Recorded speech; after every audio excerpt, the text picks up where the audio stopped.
say times I can be misunderstood. Yeah. There'll be good days and bad days, like the preacher said it would.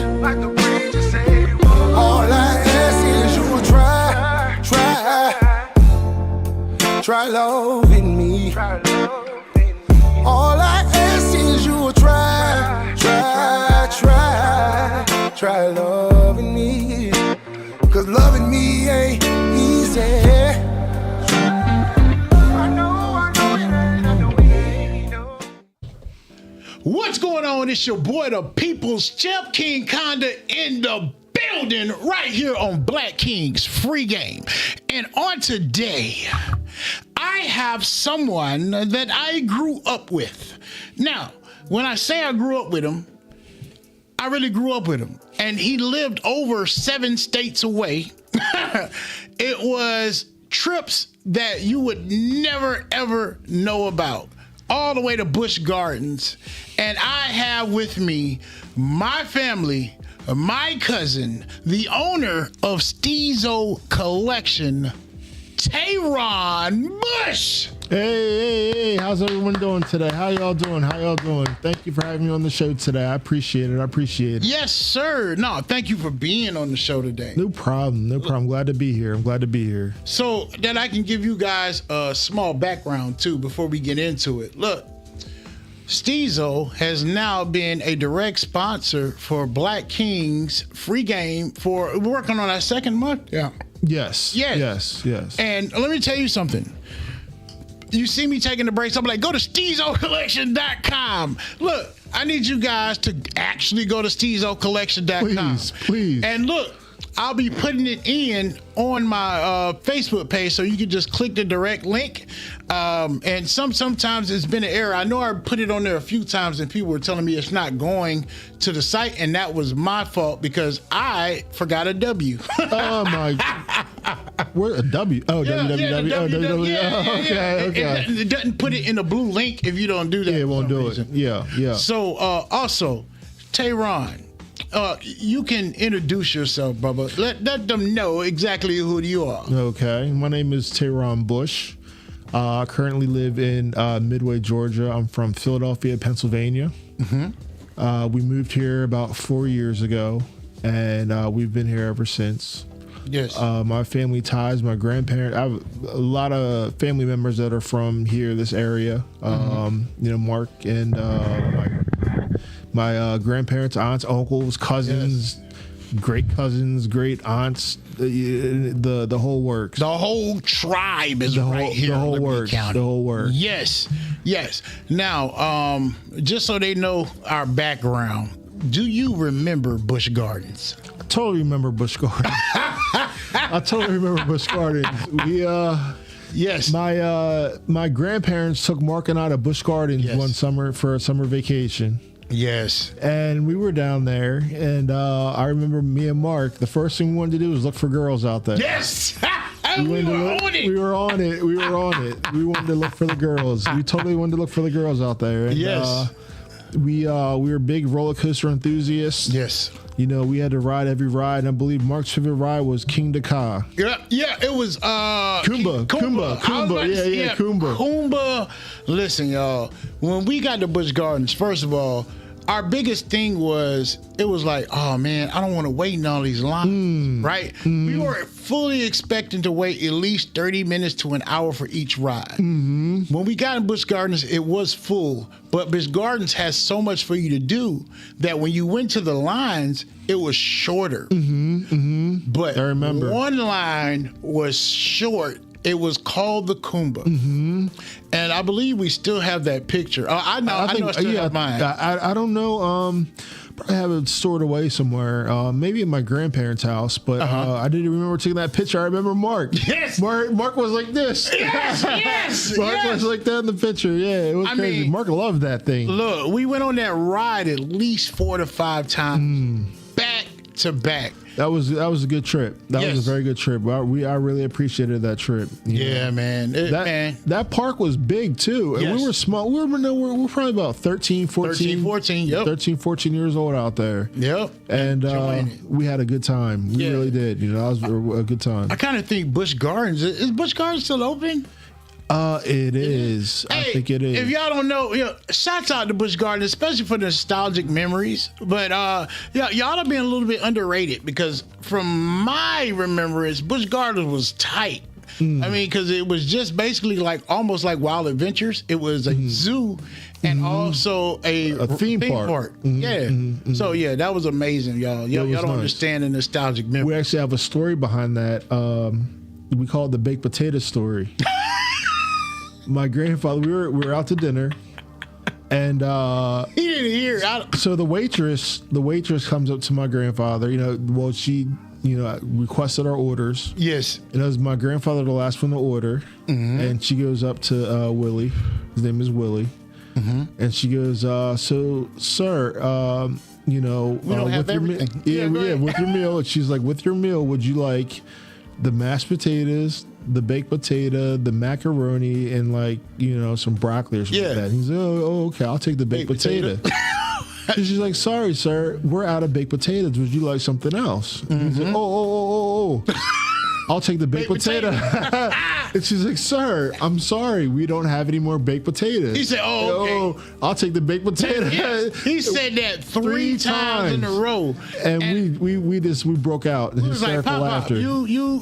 Yeah, good? It was hilarious. It was absolutely Yes. hilarious. Yes. And so we talk about that to this day. So if we have a comedic moment or something like that, we just want to break it up. We'll say, I'll have the baked Baked potato. potato, exactly. Yeah. So that And- was a good time.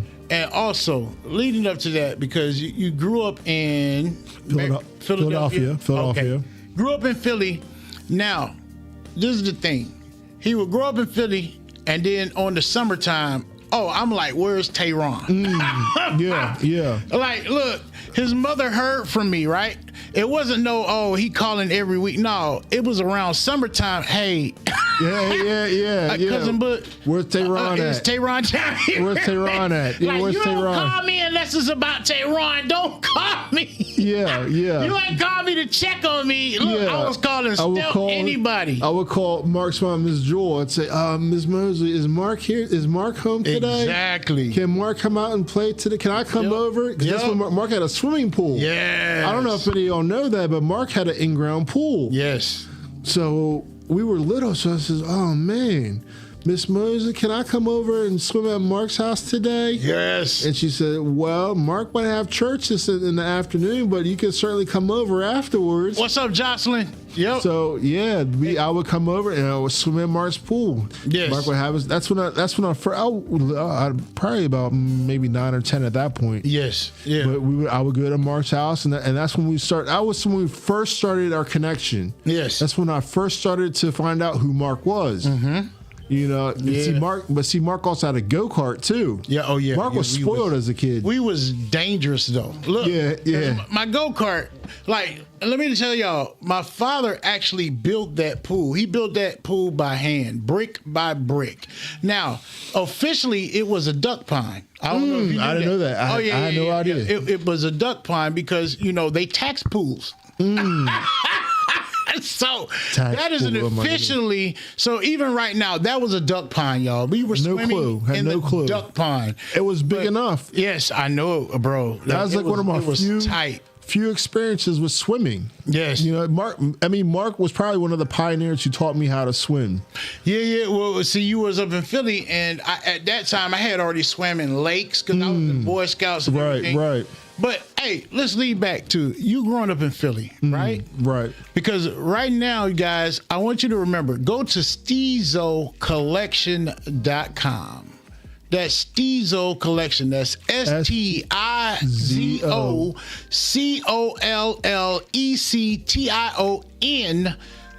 STIZOCollection.com. Go check that out right now for me.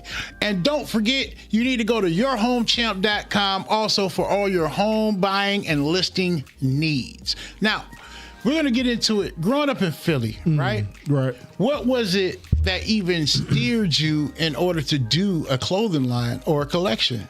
I'm glad you asked, Mark.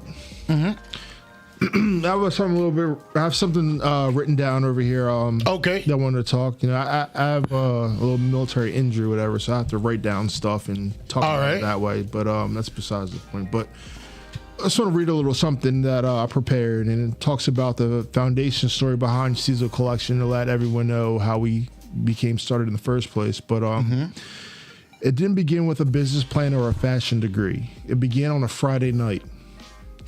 While most teens were chasing the thrills of partying, underage drinking, and drugs, rituals all too common in our generation's social landscape, two high school senior boys sat outside their own kind of a cool, radiating from the steps of a home in an affluent neighborhood. Their minds weren't on trouble, but on creativity. With the rhythm of hip-hop culture echoing in their conversation, they debated urban fashion, brand identity, and the struggle to find a style that just wasn't flashy, but meaningful. They weren't thinking about starting a clothing empire, but something sparked. That night, they dissected the reality of good urban fashion that was overpriced, under-accessorized, and lacking character. In that passionate exchange of ideas, flavor, fashion, and design, something sacred was born. One of those boys would go on to become the visionary behind what would become a stylized masterpiece, Steezo Collection. Wow. Out with the old and in with the new. Steezo wasn't conceived in a boardroom. It emerged from real life, my life. I wasn't chasing fashion, I was living it. Husband, father, veteran, believer. But day after day, as I pulled close to my closet, I felt a growing dissonance. Where were the brands that represented me? My faith, my perseverance, and my sense of royalty and divine purpose. Everything I wore felt disconnected from the core of who I was. I was folding laundry, routine and mundane, with my eyes landed on a shirt label. It simply read where it was made. But my spirit asked a deeper question. What if the label could say not just of what it was made of, but what we're made of? That question changed everything. From the moment Steezo Collection took form, not just apparel, but as a calling, I began crafting designs that just dressed the body, but spoke to the soul. Every stitch, every fabric, every tag was a declaration of Christian royalty, resilience, and brilliance. This wasn't about fashion, it was about faith and motion. Steezo became the answer for those of us who overlook in the fashion world, a brand that sees you, honors you, and calls you higher. Today, Steezo is more than clothing, it's a movement, a mission to walk boldly in purpose, wrapped in garments that reflect who we truly are. We're committed to high quality, ethically sourced products that elevate our community with honor, prestige, and divine design. 5 years from now, I just don't see sales. I see communities empowered, voices amplified, and generations inspired through what we wear. Because when we wear fashion with faith, it doesn't just change your life, it changes your story. Steezo Collection. Steezo! That was beautiful, bro. So you looked at the clothing tag, and then from there, Steezo was born. From everything, because you were like... Right. Back then they had, this came up about the late 90s, early like 2000 flat. We were walking around the neighborhood and we were like, dang, man, like, I don't know if I'm allowed to say labels. Like, there was like, Dada Supreme. And FUBU. FUBU was emerging. Yep. Echo. Perry Ellis. Tommy Hilfiger. Yeah. Remember? That's what was popular back then. Yep, it was hot. It was hot. Yep. And we're like, man, why don't we come up with our own brand? Because we wanted, there wasn't enough embellishment on these designs. Everybody was wearing them, but it was just like, this is kind of plain. Like, we want to, what if we came with our own style? Because when I went to high school, kids, they're pretty flashy. They're the racing jackets, with the M&M and the Kellogg's and all that. People wore Iceberg, Coogee. Iceberg. So people were pretty, hip and in tune to the fashion world in high school, and it was attractive. And so we're like, man, we need our own brand. We need to delineate our own style. And so that's what stemmed the whole mission or the whole vision behind Steezo Collection. And just shouts out to our founding member, Teray Ross. What's going on? And Jocelyn, once again, thank you for watching. Miss Mosley, thank you for watching. All of the kings and queens that are watching now, we appreciate your vision and also giving us your attention. But right now, we're with the owner, CEO of Steezo Collection, a prestigious Christian brand that was created by a young man that had a vision and then he had action behind it. And to be honest, I remember you giving me a coin. Do you remember that? The coin was 1 ounce of, is it an ounce? 1 ounce of pure silver. Of pure, yeah. It was 1 ounce of pure silver. And to this day, I still have that coin. Now, see that and that coin, one says Whirly Bush. Whirly, that's our parent company. It was actually founded by my mother. Mom! Whirly and Bush Company was founded by Dolores Bush. She founded our organization as a birthday/wedding gift to my wife and I. Oh, wow. That's how I started. Whirly and Bush is a representation of my wife and I's unity in marriage. Wow. That's where Whirly and Bush Company comes from. Well, I have a question. Mom, I know that she's not on camera right now, guys. But, Mom, did you want to wave? Did you want to wave and say hello to everybody? Well, no, they can't see you right now, but they will real quick. Real quick shot. Got it. Now, wave. Hey, we're over there. All right. Thank you. Thank you, our engineer, Danny Azorio, on the ones and twos, King Azorio. And that was a strong marketing piece that we put together. We came up with we put our logo on the front and back of a coin, and we used it as a promotional piece to get Steezo Collection out there. You know, like not too many people have their own designs and their own emblems and their own Facts. Ways of marketing the organization on monetary bullion or monetary currency. Silver, yes. It was nice. And that same piece, that piece of silver that Mark has, and as well as a lot of others out there. 28, I think it is now. But go ahead. Yeah. Back then, it was probably worth like, I don't know, $20, $25. And in today's market, the melt price is now at $70 some. So it was a way to get out to the community and have them participate in the culture and make a profit or even get some type of monetary value from it as a way of rewarding. Yes. A reward system. So, you know, you got the Steezo coin, you say, oh, you know, this is great. You know, it was given to most of the people for either fair or free or at market value. And they can participate in the economy by either, you know, cashing it in, keeping it, or it's a type of investment, a security. Well, I saw it as my cousin gave me something at that time, and I was in awe, but I was like, oh, snap, because at that time, I wanted to collect gold. And I think you and I had discussed that a long time ago because I was trying to follow a company named Monex. And Monex was the gold pioneers of buying and holding and everything precious metals. So when you had given me that coin, I was like, oh, snap, this is my first piece of real currency is what I considered it, because precious metals are what currency is backed. I mean, paper currency is backed by precious metals, or you know, the power of a country. But yeah, that was very inspiring to me. And when I saw the Steezo was on one side and Whirly Bush is on the other side, I remember it had a shield and had the W, the wreath and everything. Yes. So yeah, bro. I remember it, and I haven't seen that coin in probably a few years because I have it put up in a safe spot. But I always remembered what is on that coin. Was symbolized. Yes. And with that, guys, now the brand is born. It's been born. But now it's time for you guys to be reborn and wearing clothing that is comfortable, something that represents you, something that you can faithfully tell yourself, wow, okay, boom. I got on Steezo. And also, you're able to meet the person that created the brand because they're right here in Liberty County. It's so much growth and enthusiasm behind a lot of people here. Now, no, he didn't grow up here, but he grew up here. Okay, he grew up here. And I plan on staying. Yes. You know. King Boston says, tapping in. What up, Bush? What up, Boston? King Boston, what's going on?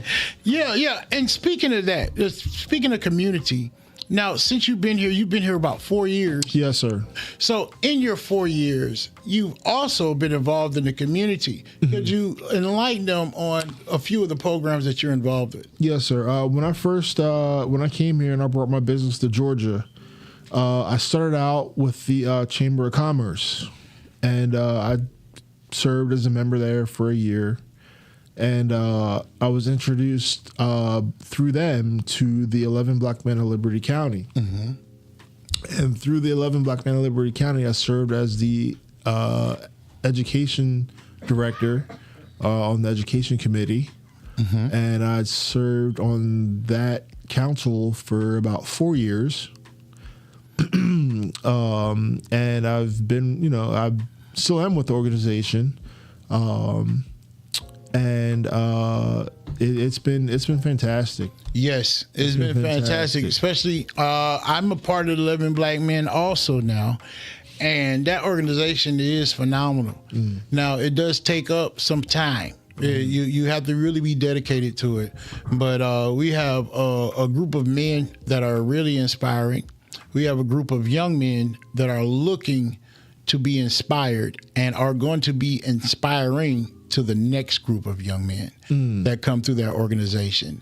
And that is important because our youth is what it's all about. Right. And that ties back into clothing. The brand of Steezo, with it being a Christian-founded company, right?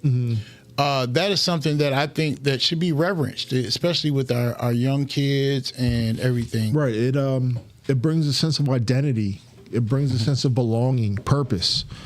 And if you can introduce that to the youth, it gives them a starting point or a reference to base their own personal ideas, and it gives them a reference for them to do a comparison or a exegesis. Yes. And it allows them to navigate through life, making holistic and important choices. Yes. That'll set up for their financial, or set up for their futures. Their well-being. For themselves, their family, and their community. Yes. So Steezo, it's a tool.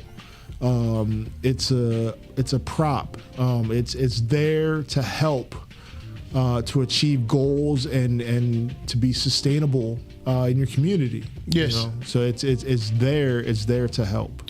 Now, as far as if a young man wanted to get into the clothing industry like you have, what are some of the key points that you would tell him in order to keep him motivated and pushing forward?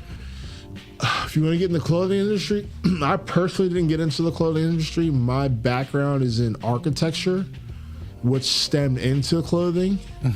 But I would recommend going to a college or university that teaches fashion and design. Okay. And why I say that is because fashion is unlimited, like architecture is unlimited. You get on a CAD machine, computer drafting machine, you can come up with infinitesimal amounts of designs. And that's important because it nurtures creativity. And when you're creative, you're more involved with collaboration. You can share your designs. You can do shared leadership. It nurtures creativity, and that's what we need. Wait, I got a question because you're using big ass words on me. Infinitesimal? What was that? What was that word? Say it again. Infinitesimal. Infinitesimal. Does that mean? I was about to say unlimited, right? Unlimited. Oh, okay. Look, I gotta know too, y'all. I just be wanting to know. Yeah. So, look, unlimited things, and that CAD machine is something that architecture use. A lot of engineers, architects, designers. They use a CAD. It's called CAD. It's computer-aided drafting. So it maps it out. Right. Oh, okay. It's a tool used to create instruction. Yes. So, like anything, like, you know, when you like take a lamp, for example, or a fan, like when you buy a lamp or a fan, you have instructions. Yes. It shows you how to assemble, plug in, and use. Yes. Well, someone has to come up with those instructions for an operator to be able to operate it. So that's what CAD does. And there's CAD for various different Reasons. things. You know, architects use instruction to build. Engineers use instruction to work or use things. Yes. You know, but there's a design process that has to take effect in order for items to be created and used. And so behind the scenes, you have your designers who use CAD to 3D model and emulate items or objects. Yes. For the use of a consumer or producer. And the same thing. I'm putting together, and this just is my opinion, is almost like a what's the big thing now? The 3D printing machine. 3D printing. So yeah. So all these things can be used. For all these things can be used in the clothing industry. Okay. All right. It takes a creative mind in order to harness that energy or to harness those ideas to put them into real life exposure. So my experience, I started out in architecture, and I use shapes. You know, there's only so many shapes they could possibly have. Yes. Based upon geometry, and I started applying those shapes to clothing. You see what I'm saying? And that gave you new ideas. I learned what I could, and to learn what I knew what I could use to apply to clothing. So I learned shapes. So then I started drawing my Caesar logos and my designs and my things. Now I'm not a full-fledged fashion designer. Yeah. But I did some designing on my shirts and my clothing. Man, it's not even about being a full-fledged look. A Louis Vuitton is only Louis Vuitton now, and they do it the way that they're extremely doing it is because they had to get sales, and then they grew into that. But someone designed it. Yes, someone had to design it. Exactly. That's what. Yes, exactly. And that was the focal point. That's what happened. I actually designed Caesar collection in an architecture firm. To be honest, it actually came about in an architecture firm. Now, I know that you just don't do clothing. You've written books. Yes, I have. I've written 2 books actually. Okay. I have them here today. And you know, please, if you're interested in learning about the literature that I've produced, I've written 2 books. One called From My Mind, From My Voice, and the other called Drawing to Leadership.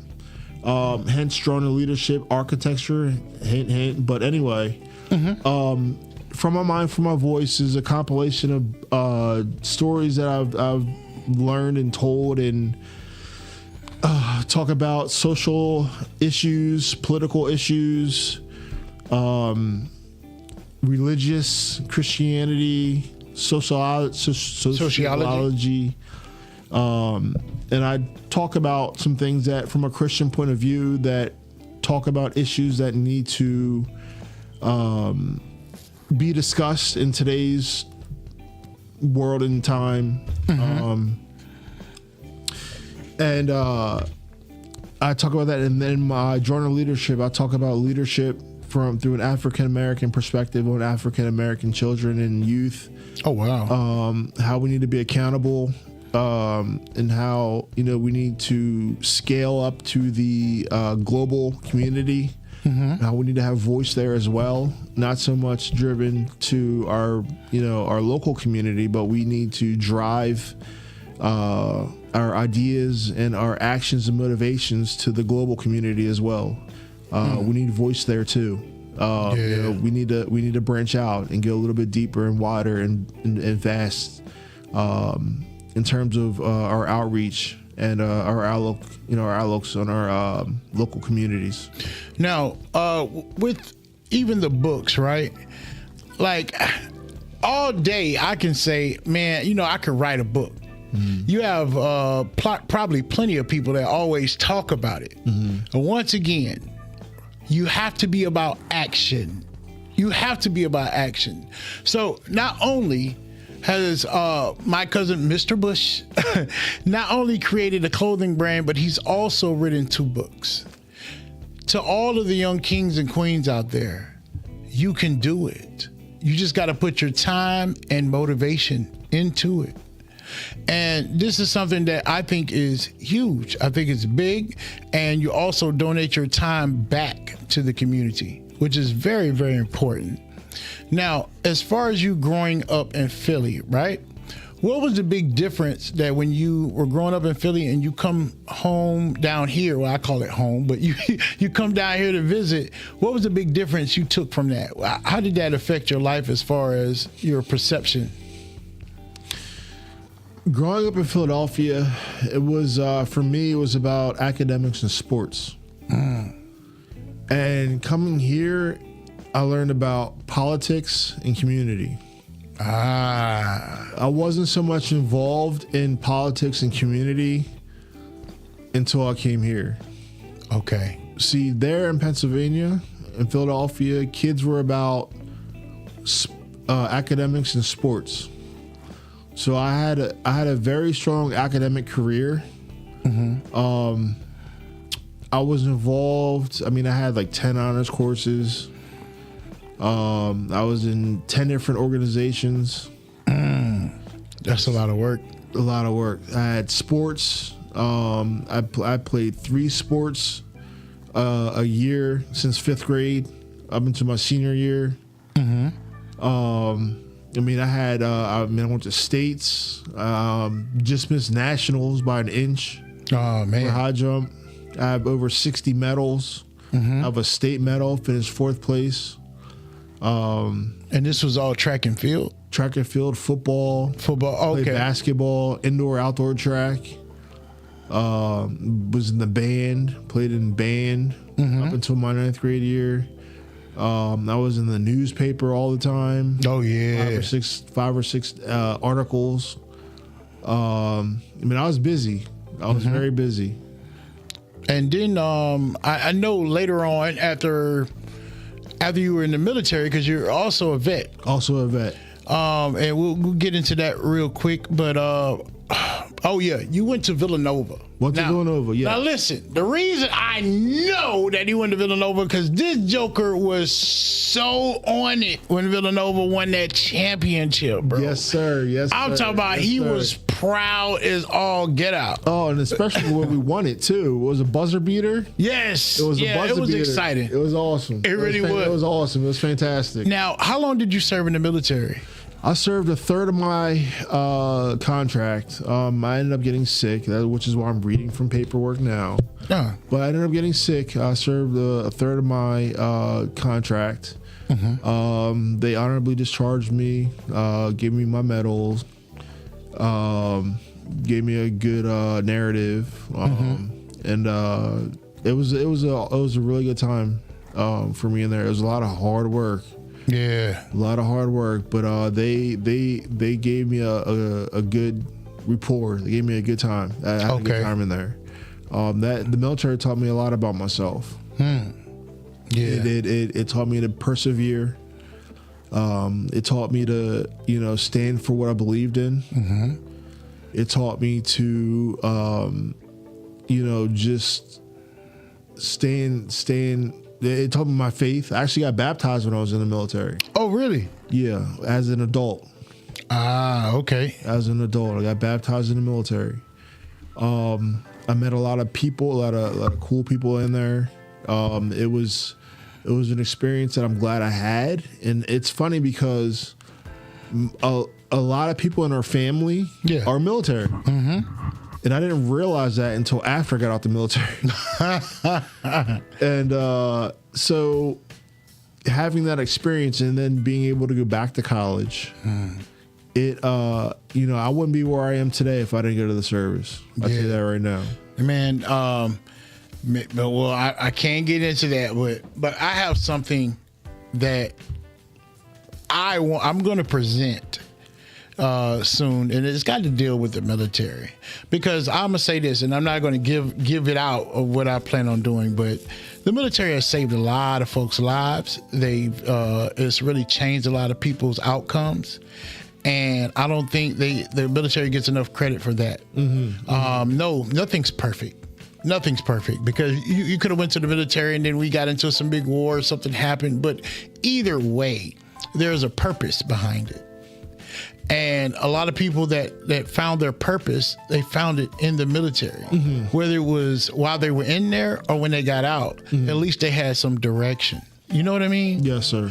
And from even that, from growing up here in the South, all the way up and growing up in Philly, and also just accomplishing the things.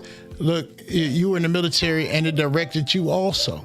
You know what I mean? So I just want to, I commend you for everything that you've been doing and staying active in the community at the same time. Bro, that's exactly what we're looking for. But you know what though? A lot of that I owe to my family. Yes. You know, like, I have examples like you. You know, when I feel me, like, I have examples like my mother, even my father, my cousins, like just growing up, we had a very active family in the community, and a very political a very political based family. Yes. And it's sort of like after a while, you're going to emulate what you're exposed to. Now, that's facts. And that's facts. And it's like at first, when you're younger, it's like you don't understand. It's like, oh man, I gotta go to this, I gotta do that. Oh, I gotta go to the family reunion. Yes, you know what I mean. Family reunions are infinitesimal. I need y'all with it. Infinitesimal. You know what I mean? There we go. There we go. Yeah. So.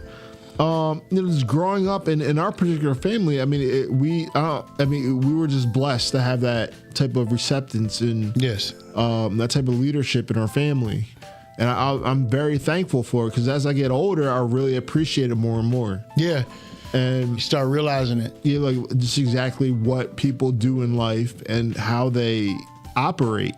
Yes, and it's amazing, and so you want to kind of contribute and have your kids emulate the same type of behaviors, and it's like it goes a long way, and so it hopefully the people that you surround yourself with all go in that direction that you need as a civilian and as a community member, go in those right directions. Yeah, and when you have guidance, especially from the family that we had, you get guidance from anywhere. It could be your cousin, it could be your grandparent, it could be maybe even a close family friend. You can get guidance, and that I appreciate, because every family doesn't have that. I'm just being honest. But also, I want you to look, because in about 5 minutes, we're about to come to the end, and you're going to have to give them some motivation for the week. All right? Oh, man. So, but before we get to that, all right? And prepare your shout out list. So whoever you want to shout out to, we're going to go to that right before we go to that. Sure. But right now, I want you guys to follow my voice and what I tell you to do. Type in STIZOCOLLECTION.com and visit Steezo Collection. Go to Steezo Collection, check it out. It is your premium, prestigious Christian wear by the CEO, Teron Bush. And he's not only just put that into clothing or a logo, he's put it behind with passion and prayer. So that's SteezoCollection.com. And of course, yours truly, yourhomechamp.com for all your selling and buying needs. Now, before we go into that, I want to tell you this, cuz. So growing up, and I know you said that, you had motivation from people like me and everything, but growing up, you were my motivation. So you were coming from the big city of Philadelphia. And here I am. I was just country boy. You know what I mean?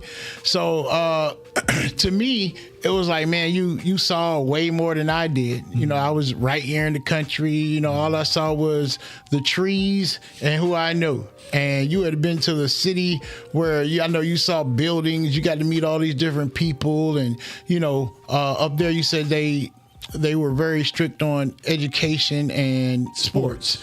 Down here, we were strict on education, but sports, brother.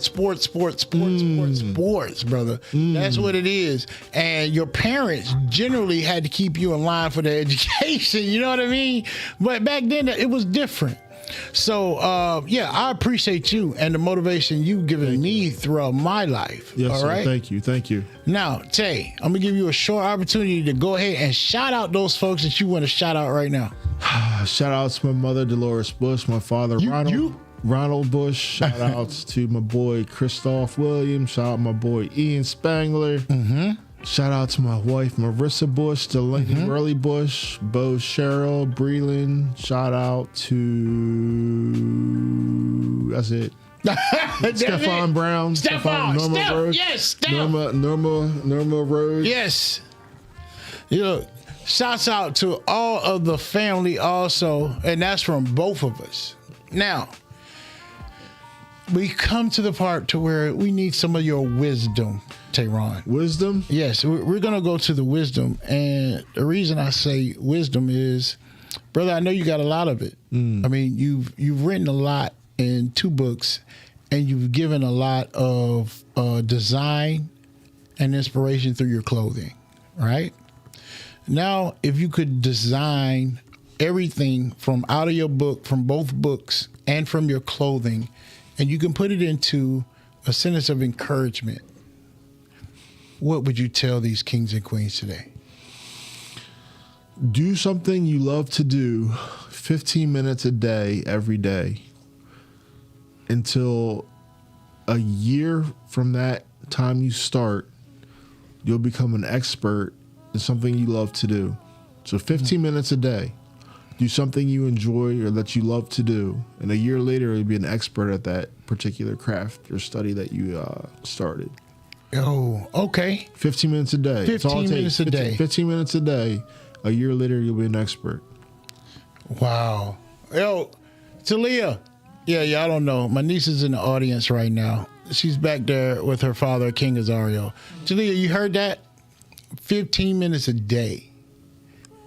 Oh, my Uncle Kenny taught me that. Really? He thought it's always stuck with me. He said, do something you love for 15 minutes a day. A year later, you'll be an expert. That's real talk, though. I mean, repeatedly. That's almost like when you watch these Chinese movies and they're trying to do the 1-inch punch, and they have to repeatedly do it. And then finally, when they get it, they've mastered it. Yeah, and that goes with anything.